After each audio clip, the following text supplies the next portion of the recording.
Dan semoga Allah subhanahu wa ta'ala menghancurkan sehancur-hancurnya para pelaku pembantaian 6 syuhada pengawal kami dan yang memerintahkannya, serta para aktor intelektualnya juga yang merestuinya, dan semua yang terlibat dalam pembantaian sadis dan brutal tersebut secara langsung maupun tidak langsung.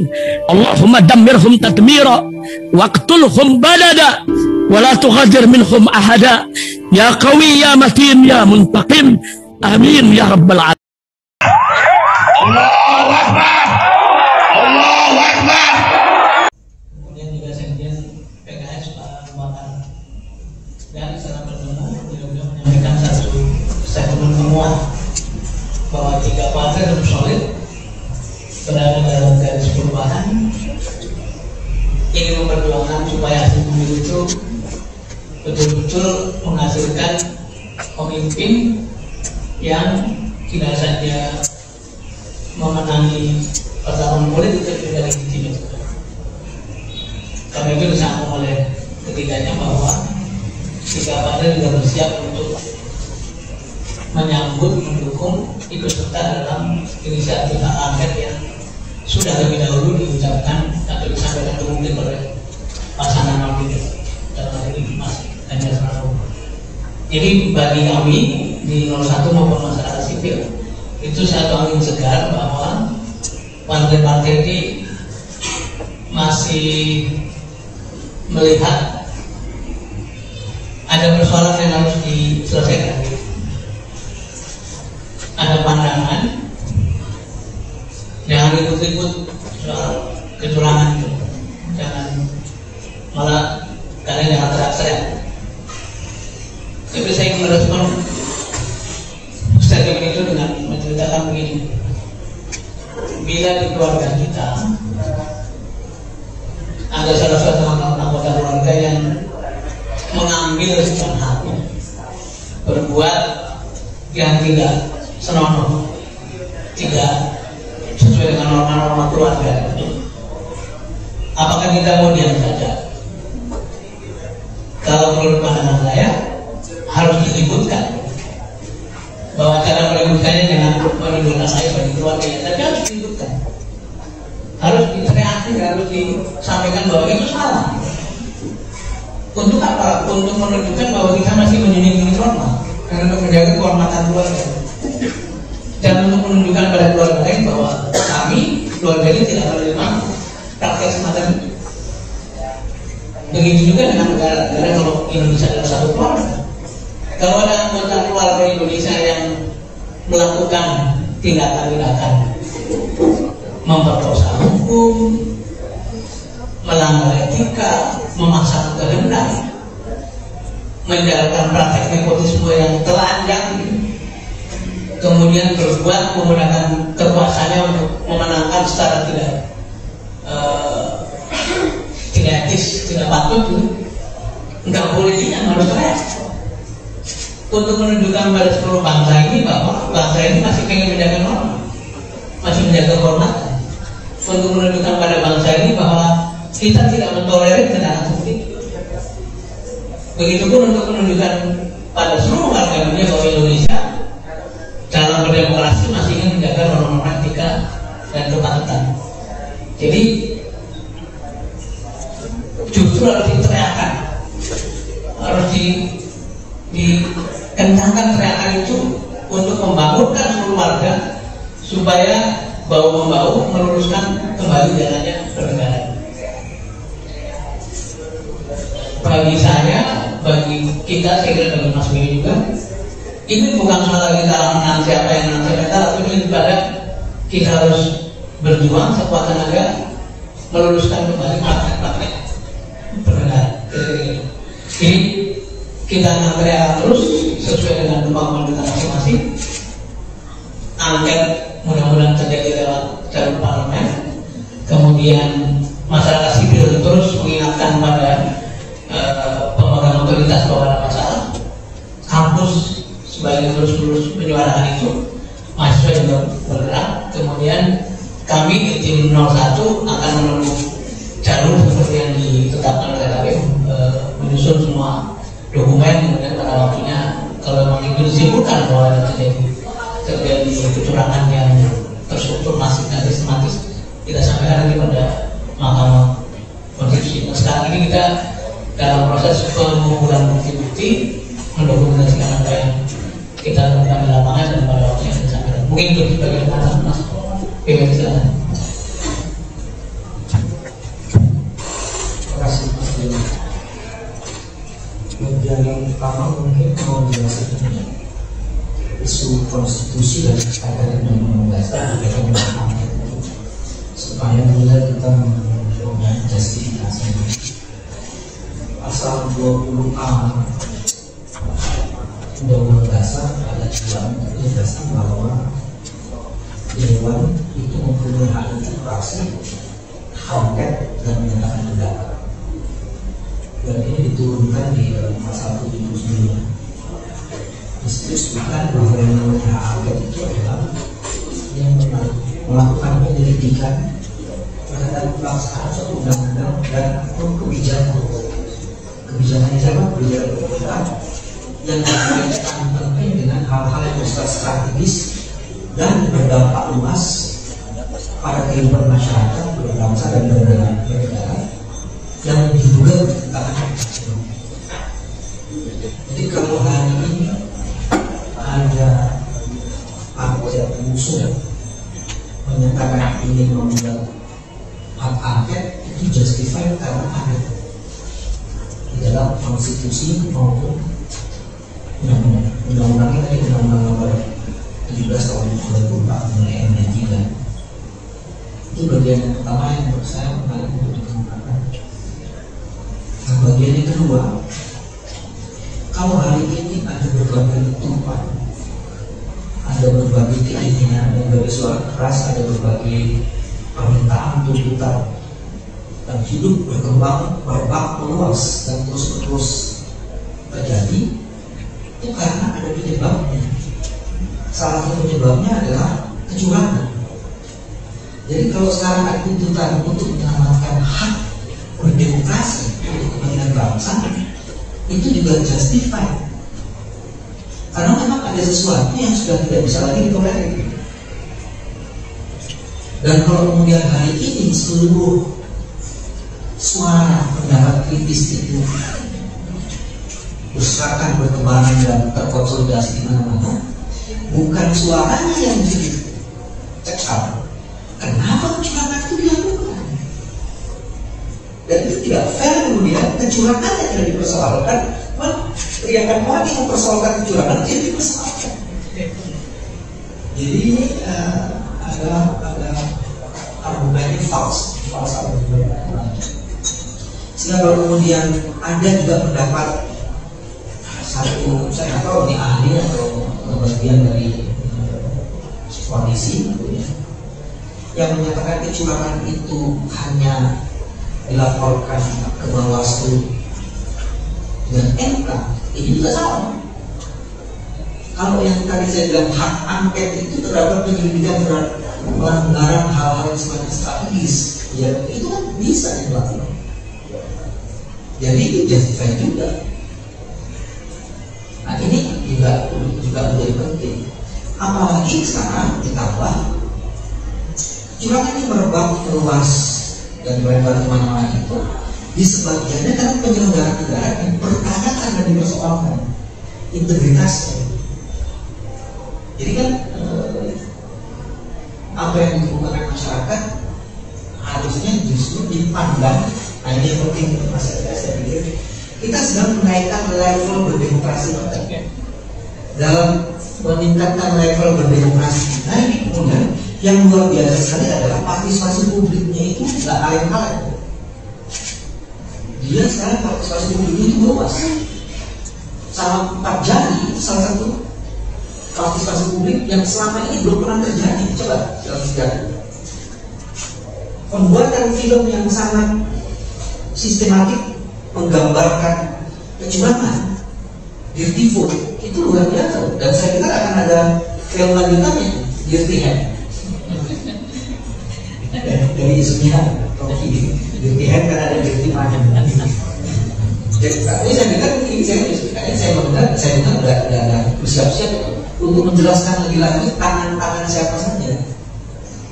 Nah itu yang bagian kedua yang ingin menjadi, jangan kendalikan akibatnya, tapi selesaikanlah penyebabnya. Karena tidak fair kalau kemudian kita jangan ribut-ribut, harus bikin kondusif, sementara penyebab masalah yang menyebabkan situasi tidak kondusif tidak ditangani.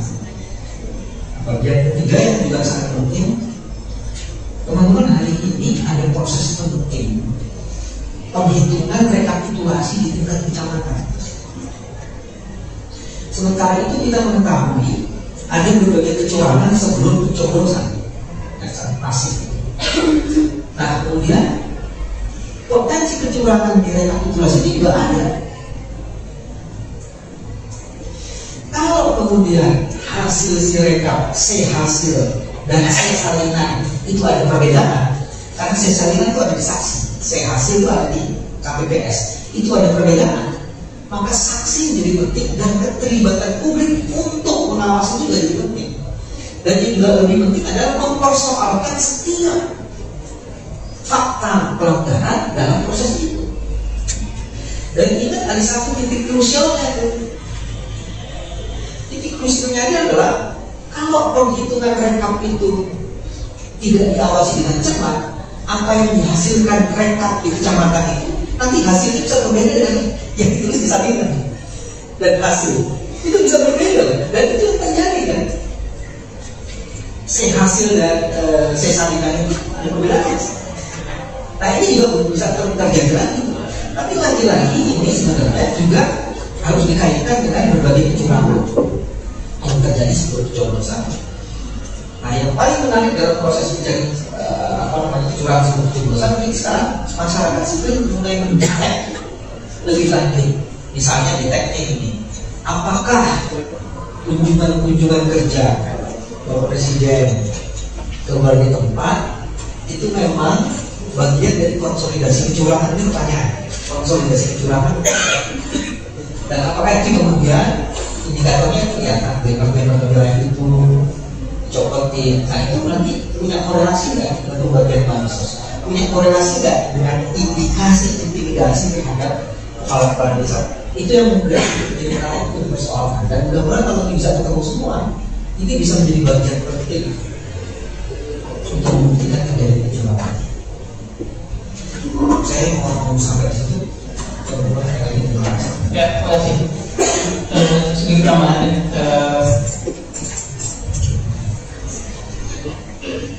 Bagi masyarakat sipil ini juga satu kesempatan untuk memperoleh pembelajaran dan juga partisipasi yang nanti berjalan dengan terstruktur, karena hak angket akan juga melibatkan kesaksian pandangan-pandangan ada di masyarakat sipil yang menurut saya momentum tahun-tahun ini sedang terjadi penguatan atau sedang terjadi konsolidasi.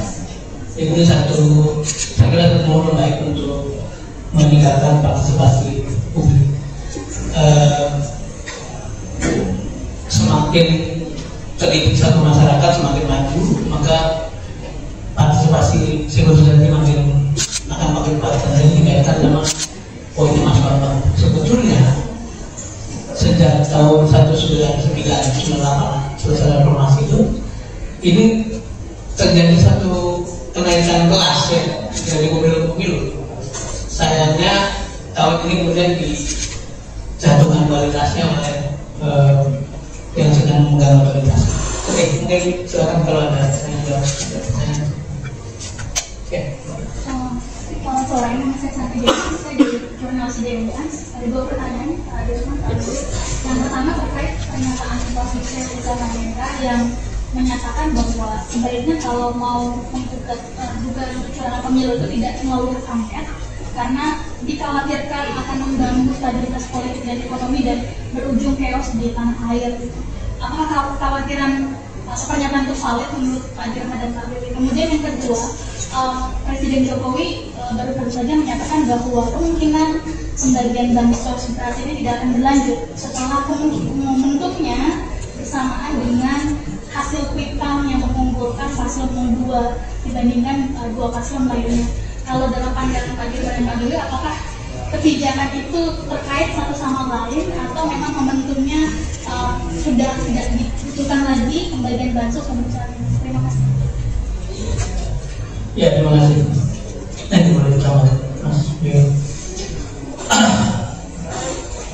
Iya, saya baca di media ada beberapa orang yang pandangan itu kalau hal yang dilaksanakan bisa muncul gejolak, chaos segala macam. Referensi dari Mas Yuri tadi, sebetulnya kenapa orang melakukan hak angket atau melaksanakan hak angket? Kenapa partai-partai menjalankan itu? Kan ada triggernya gitu. Jadi tidak bisa dipandang karena hak angket terjadi satu gejolak, tidak. Gejolak sudah terjadi akibat tindakan-tindakan yang menubruk norma, menubruk patutan, menubruk hukum. Jadi kalau pada perumahan ada orang mencuri di keluarga, kemudian keluarga itu ribut, bereskan tuh, bawa ke pengadilan segala macam. Yang diributkan yang bikin ribut bukan ketika si pencuri itu diambil, tapi kenapa dia mencuri?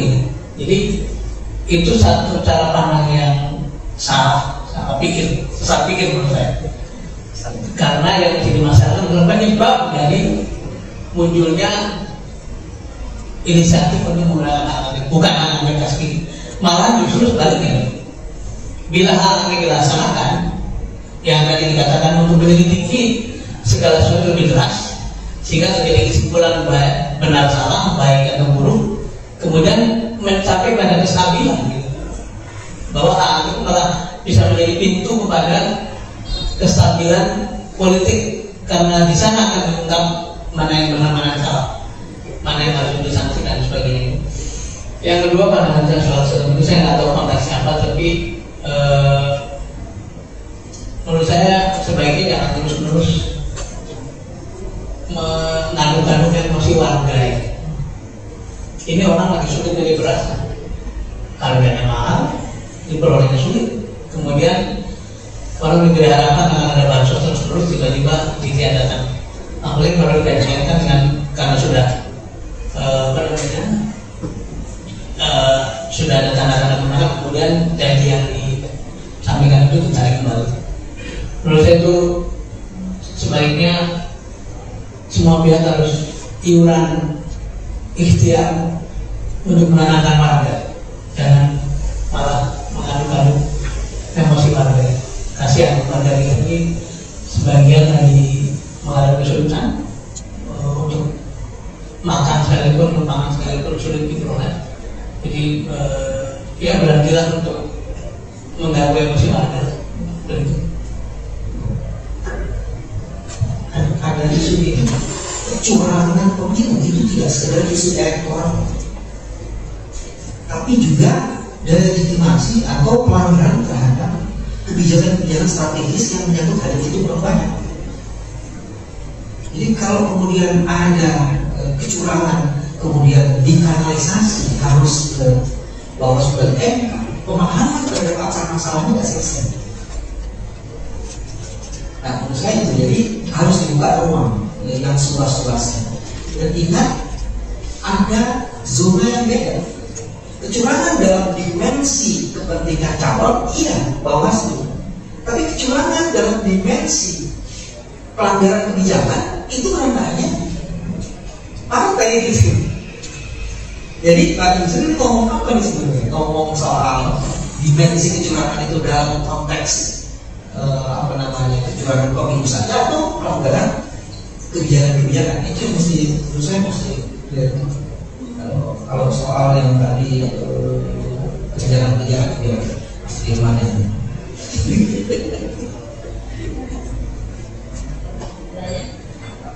Ya.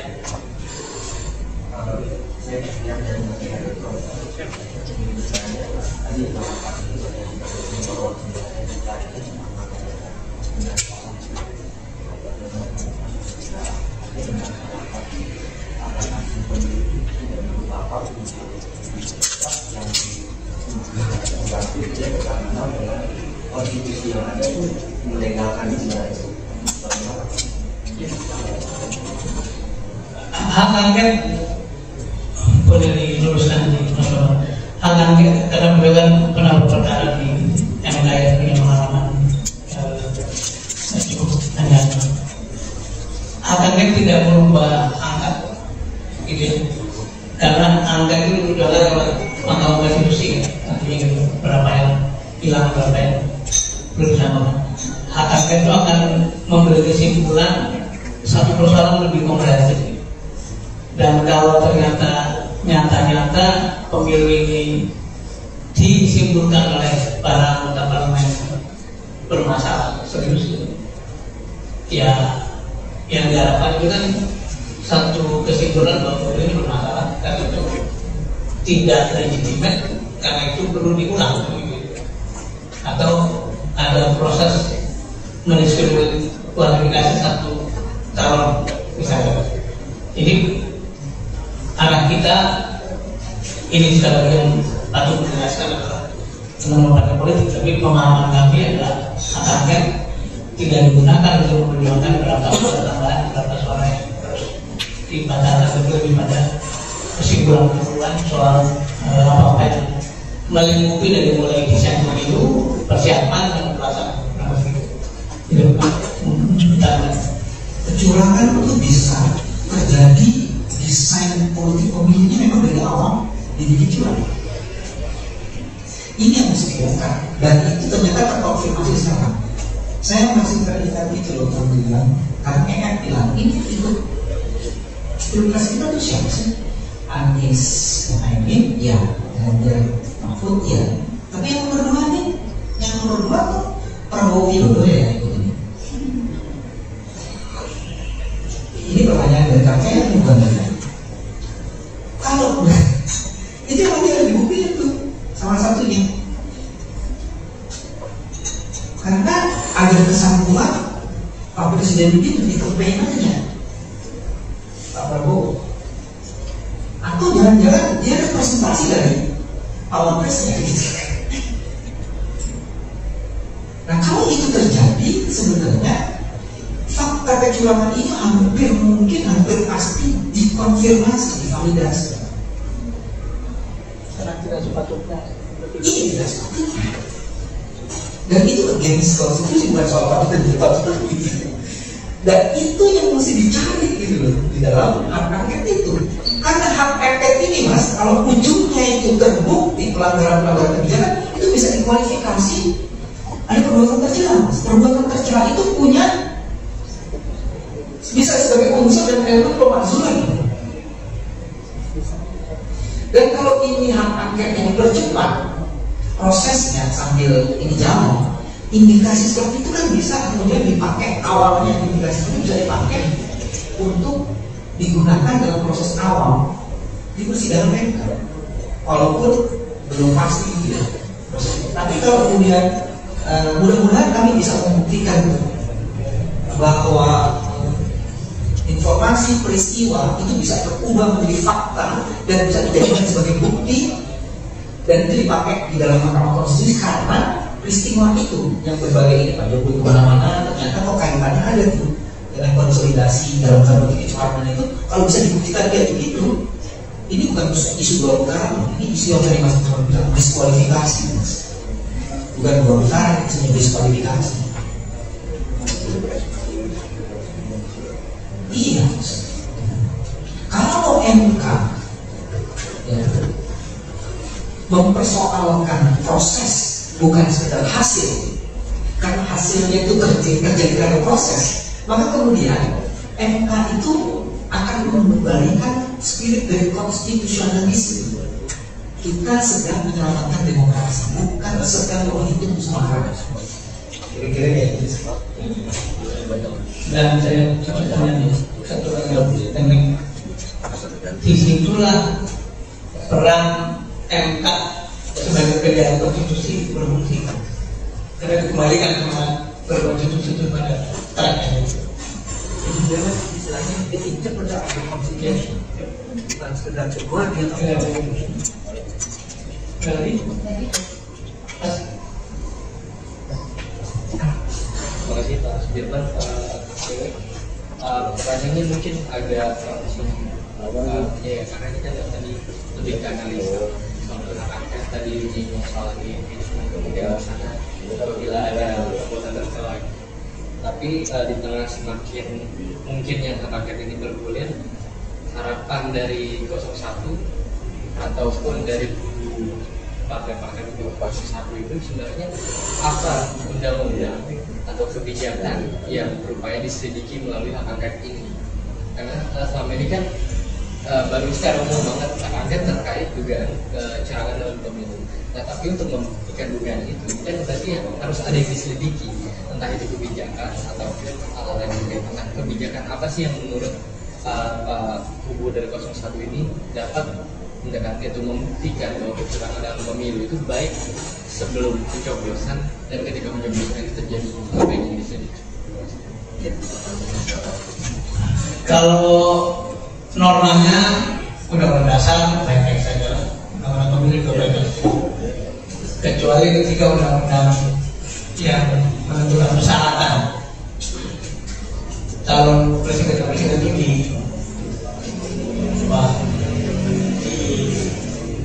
direview kembali untuk tujuan tertentu, itu sudah jelas-jelas satu signal awal bahwa ada masalah. Kan biasanya orang tuh kalau tidak punya conflict of interest, ya mudah-mudahan perlu dirubah menyesuaikan ini berlakunya nanti setelah itu. Bahkan kalau dalam norma tertinggi governance itu tidak boleh orang punya kepentingan yang terlibat dalam menyusun peraturan. Jadi apa yang mau diselidiki ya pelaksanaan undang-undang pemilu. Tapi nanti bisa meluas tuh. Apakah kebijakan pengelolaan bansos itu layak? Kenapa menteri sosial belakangan tidak dilibatkan? Kenapa mesti ditarik dalam satu proses seperti ini rapel segala macam? Kenapa dibaginya hari-hari menjelang kalau tidak langsung bansos dibagi bukan sesuai kebutuhan, tapi kebutuhan si penerima dari malah si pemberi itu. Jadi seluruh peristiwa, seluruh kejadian, seluruh pelaksanaan kebijakan dan peraturan di sekitar pemilu itu bisa meluas kemana-mana dan pemerintah sesuai digelar. Nanti para anggota DPR pasti akan iuran masalah-masalah termasuk tadi menggunakan redistribusi tadi atau partisipasi dari masalah itu. Nah, yang tidak dibuktikan itu tadi bahwa kalau memang akhirnya ini kan juga menyangkut kesepakatan politik para peserta ya. Akhirnya disepakati bahwa ada masalah itu. Ujungnya bukan saja pemilu-pemilu saja tadi sampai mengarah pada apakah ada unsur tidak tercela seperti kata Mas Bambang tadi. Jadi implikasinya memang luas karena itu wajar kalau mendapatkan pelatihan yang sangat serius. Nah, kembali pada apa itu nggak menimbulkan gejolak? Ya ada, tapi gejolak sudah ada sekarang sebetulnya. Tapi kita ini betul-betul punya konklusi yang berbasis, yang punya evidence, yang punya bukti-bukti dan dalam proses pelaksanaan hak angket itulah bukti-bukti akan dilihat. Kira-kira Mas Bambang ada ini Mas, di undang-undang pemilu sudah asas banyak banget yang sudah disebut cuma negara dan judul. Padahal di situ ada transparansi, kepastian hukum, akuntabilitas, efektif, itu banyak banget. Kalau azas itu kemudian diperiksa dalam aturan dan dilihat dalam praktek, ada pelanggaran-pelanggaran itu. Nah, itu misalnya satu lagi saya kecilin lagi, konflik of interest itu ada bagian dari menteri atau orang kementerian yang itu terlibat dari kampanye aturan mengenai cutinya kita tahu. Terus yang kemudian juga terjadi selama ini yang namanya bansos kan dipakai sebagai bansos kan. Bansosnya itu kan Mas, ini kan produk undang-undang iya. Cuma personalisasinya maksud contoh ya. Kalau kan biasanya kalau ngomong itu setara korupsi. Kalau saya udah masuk di indikasi korupsi karena menggunakan dana negara, uang negara untuk kepentingan pribadi. Bahkan kalau ada undang-undang 28/1999 mengenai negara yang bersih dan bebas dari korupsi, itu namanya kolusi dari korupsi masuk di situ. Nah itu kalau teman-teman lihat di default itu ada diulas sedikit. Kemudian di undang-undang itu jelas maksudnya. Jadi kalau dibilang kebijakannya mulai masuk dari undang-undang pemilu, tapi itu bisa menyangkut kemana-mana, saya setuju dengan Mas. Tapi saya kecilin lihat aja asas-asas itu yang banyak banget yang dilanggar. Terima kasih, saya Ilham dari Kompas.com. Mau nanya, ini kan hak angket ini akhirnya sepakat untuk diperjuangkan dari koalisi 01 dan koalisi 03 sebagai parpol. Kalau dari antar tim pemenangan sendiri, apakah ada komunikasi lebih lanjut untuk memperjuangkan kecurangan pemilu ini? Yang kedua, mungkin kan info sudah banyak yang berseliweran bahwa infonya bahwa dua tokoh nasional kita yaitu Pak JK dan Bu Megawati ini akan bertemu. Nah, mungkin kalau dari Timnas Amin ini mendengar informasi seperti itu apa enggak, dan sejatinya jika memang terjadi pertemuan ini, apa yang diharapkan dari Timnas Amin? Ya, sejak lama kita menyampaikan informasi kepada publik bahwa dengan 1, dengan 3, dengan 2, dengan 3 kita berkomunikasi. Karena politik itu kan mau musuhan, politik itu persaingan, dan sesama kompetitor kita berkomunikasi. Dan tentu apa yang dikomunikasikan, topik-topiknya sudah pasti akan berkomunikasi tergantung pada dinamika yang berkembang. Nah, belakangan ketika muncul indikasi akan ada pemaksaan, akan ada desain-desain yang mengarah pada kecurangan, tentu saja kecurangan yang didistribusikan pada pihak yang mampu berbuat kecurangan, kan gitu kan? Yaitu yang berada dalam otoritas. Nah, kami 103 membahas itu, punya pandangan yang lebih sama, punya aspirasi sama, pemilu itu berjalan jujur. Saya tidak berjelaskan detail komunikasi, tetapi seluruh level itu kita berkomunikasi antar petinggi partai, antar tim, segala macam, terus sampai sekarang. Apakah yang menjadi publik itu tidak lepas dari dinamika komunikasi di belakang layar, itu pasti. Nah, tentu saja yang harus kita jaga adalah masing-masing partai punya kedaulatan, tidak boleh ada mengklaim yang satu lebih baik daripada yang lain. Itu yang harus kita hormati, dan itu yang sudah terjadi. Perkembangannya menurut kami sangat baik karena sudah mulai terjadi resonansi antara kami yang dihadapkan itu tidak terlalu publik, tidak sulit, ada proses-proses yang seperti saya sebut di belakang.